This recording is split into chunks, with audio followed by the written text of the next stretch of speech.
आपण माने त्रिकाल संध्या बोली कहती आज्ञा प्रकृत ये त्रिकाल संध्या बोली जो कहा जाए प्रकृत ये त्रिकाल संध्या समय टी कौन यह कहीं त्रिकाल संध्या बोली कहा जाउछि कौ कौ समयर मिश्रण रे त्रिकाल संध्या हुए ना जाउछि दिवस दिन सरी सरी जाउछि रात्रिर आगमन हेउछि सही समय रे जो संधि मुहूर्त जाउछि दिन आसुछि रात्रि ए सम्मिश्रण समय को त्रिकाल संध्या समय बोली कहा जाए।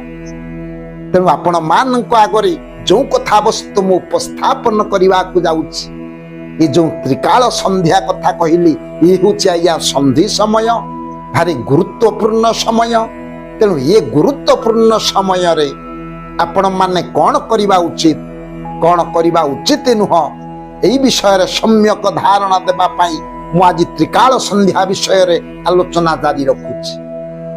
तबे विशेष करी शास्त्र प्रमाण दैचंती त्रिकाल संध्या समय रे चारिटी कर्म सर्वदा वर्जनीय ये कर्म आपण केबे करिवे ना जदि ये चारिटी कर्म आपण संपादन करंती निश्चित भाव रे आपणकर क्षति घटिब निश्चित भाव रे आपणक ऊपर बाधा सृष्टि हेब।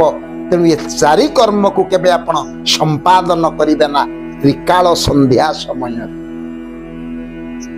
तेबे त्रिकाल संध्या समय रे कौ चारिटा कर्म को आपण माने परित्याग करिवा कथा से कर्म करिवा उचित नुहे निश्चित भाव रे आमे आलोचना रे से कथा को स्थान देबा।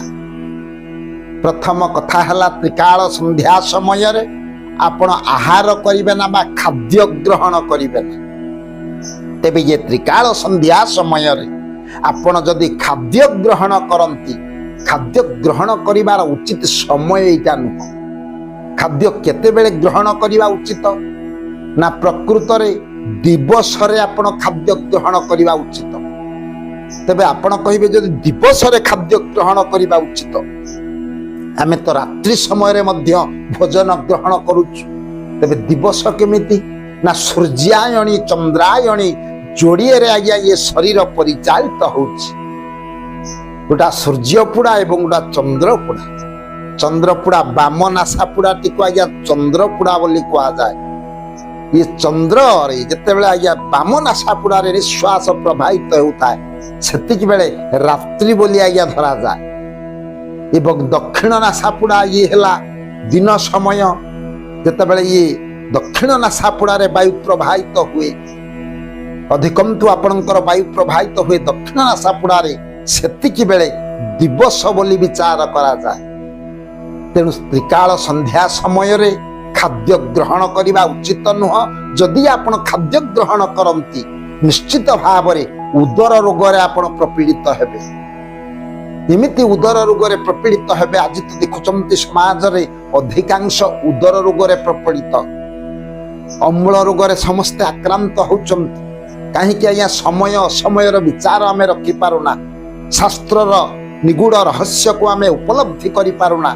तेणु आम भोजन व्यवस्था एमिति हो जाइछि समय समय ज्ञान आज रहुना केतेबेले भोजन करिवा उचित केतेबेले भोजन करिवा उचित नुह।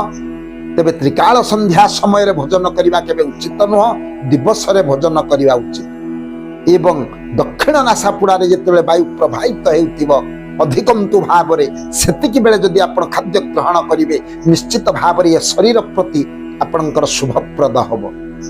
तेबे ये त्रिकाल संध्या समय रे आपण खाद्य ग्रहण करिवे ना ये कथाटी को आपण मानस पटरे रखिबे ये निश्चित भाव रे आम शरीर प्रति क्षतिकारक। आहार पर आज्ञा निद्रा निद्रा जिबार गोटा समय अछि केतेबेले आपण निद्रा जिबे केतेबेले निद्रा जिबे नाही केतेबेले निद्रा त्याग करिवे से सब शास्त्र सम्मत कारण। तेणु त्रिकाल संध्या समय रे तो आपण जदि निद्रा जानती बा सोई जानती निश्चित भाव रे शरीर रे ता अहेतुक क्षति घटेइबो रोगग्रस्त हेबे। जो रोग आया कौन औषध रे मध्य आरोग्य लाभ होई पारिबो ना जदि त्रिकाल संध्या समय आपण सुप्त अवस्था थांती बा सोई जाती निश्चित भाव एमिति रोग उत्पन्न हम शरीर रे एमिति प्रभाव पड़िबो ए शरीर उपरे निश्चित भाव शरीर क्षतिकारक एवं जो रोग उत्पन्न हब ता साधारण रे कोनोसी प्रकार आरोग्य लाभ मध्य हेबो नाही। तेणु सेति प्रति आपण जत्नवान हेबे। कदापि आपण खाद्य ग्रहण करिवे ना एवं सुप्त अवस्था रे बा सोइबे ना त्रिकाल संध्या समय रे। अन्यथा रहिला या मैथुन क्रीड़ा। मैथुन क्रीड़ा शास्त्र सम्मत भाव रे जेतेबेले मैथुन क्रीड़ा हवा उचित स्वामी स्त्री मिलन हवा उचित पति पत्नी मिलन हवा उचित शास्त्र सम्मति अनुसार से समय मिलन घटिले आम शरीर प्रति सुखप्रद एवं निश्चित भाव आम भविष्य उज्ज्वलमय हब। तेणु त्रिकाल संध्या समय जदि आपण मैथुन रे रत हुंती निश्चित भाव मृतवत आपण फल प्राप्ति करिवे। हुए तो मृत्यु मध्य हेई पारे ये कथा अन्यथा होई पारिबो ना। तेपण जदिओ आपण मैथुन रे रहंती निश्चित भाव रे आपणकर मृतवत फल पाइबे बा मृत्यु घटिबो बोली शास्त्र प्रमाण दैछंती। तेणु संध्या ये त्रिकाल संध्या समय रे केबे आपण जीवनचर्या मध्य रे आपणकर जीवदशा थिबो जाय केबे मैथुन क्रीड़ा रे आपण रत हेबे ना। इथि प्रति आपण ध्यान देबे।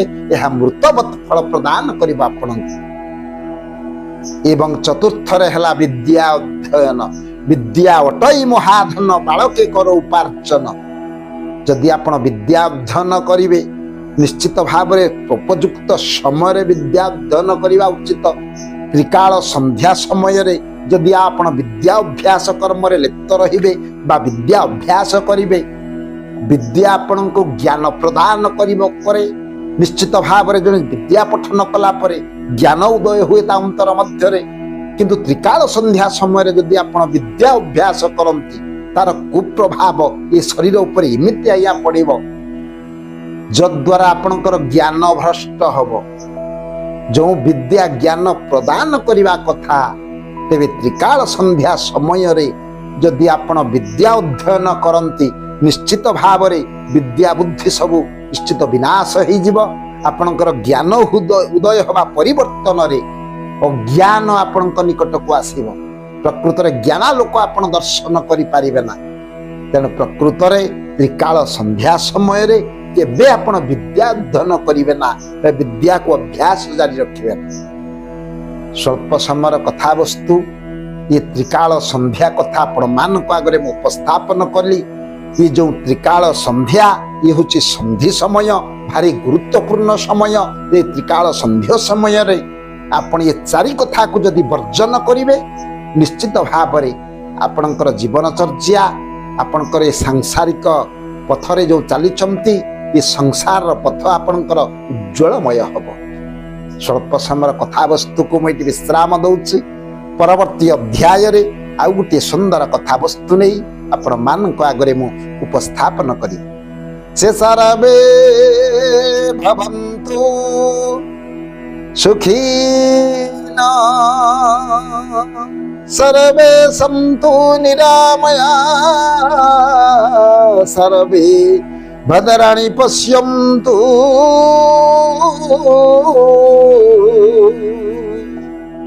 मा कश्चित् दुःख भाग भवे।